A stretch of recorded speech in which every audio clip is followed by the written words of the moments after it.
আসসালামু আলাইকুম দর্শক। বাংলাদেশের রাজনীতিতে কত কি যে ঘটনা চলছে এর বলা বাহুল্য। আসলে মনে হয় কোনো নিয়ন্ত্রণ নেই, যে যেমনটা পারছে এমনটাই করছে। মানুষ কোনটা বিশ্বাস করবে কোনটা কি করবে এটা আসলে একটা চিন্তারই ব্যাপার। একটা খবর হচ্ছে যে ডক্টর ইউনূসকে প্রেসিডেন্ট, তারেক রহমান প্রধানমন্ত্রী, জামায়াতের আমিরকে উপপ্রধানমন্ত্রী করার প্রস্তাব। জনগণের রিপোর্ট, চলুন শুনি।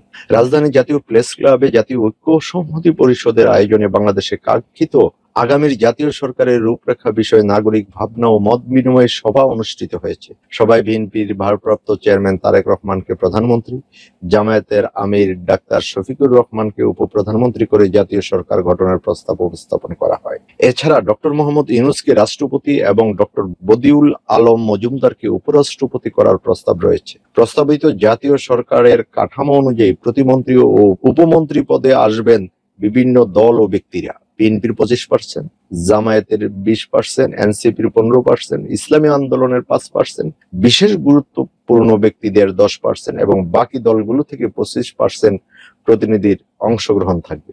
সভায় বক্তারা বলেন, জাতীয় সরকারের মাধ্যমে দেশের সুশাসন ও রাজনৈতিক স্থিতিশীলতা নিশ্চিত করা সম্ভব হবে। একই সাথে সংবিধানের শক্তিশালী প্রধানমন্ত্রী ক্ষমতা পুনর্বিন্যাস করে রাষ্ট্রপতি, উপরাষ্ট্রপতি ও প্রধানমন্ত্রীর মধ্যে দায়িত্ব ক্ষমতার সুষম বন্টন আনা হবে। টাইমস ইউনিভার্সিটির বিজনেস ফ্যাকাল্টির dean professor doctor Mohammad Joynul Abedin প্রধান অতিথির বক্তব্য দেন। সুপ্রিম কোর্টের আইনজীবী এস.এফ ফরমানুল ইসলাম ও ঢাকা বিশ্ববিদ্যালয়ের ডক্টর সাবের আহমেদ চৌধুরী সহ অন্যান্য বিশিষ্টজন বক্তব্য রাখে। তো নাগরিক ভাবনায় এরকম বক্তব্য রাখছেন, এটা কি বিএনপি মানবে? কি সম্ভব?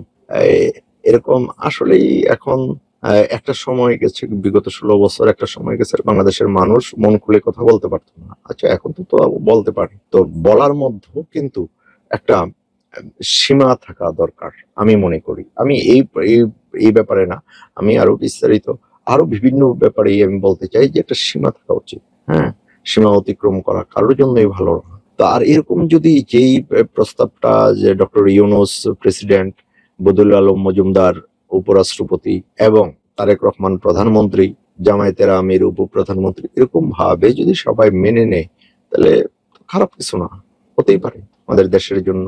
দর্শক, আজ এ পর্যন্তই। ভালো থাকবেন। আল্লাহ হাফিজ।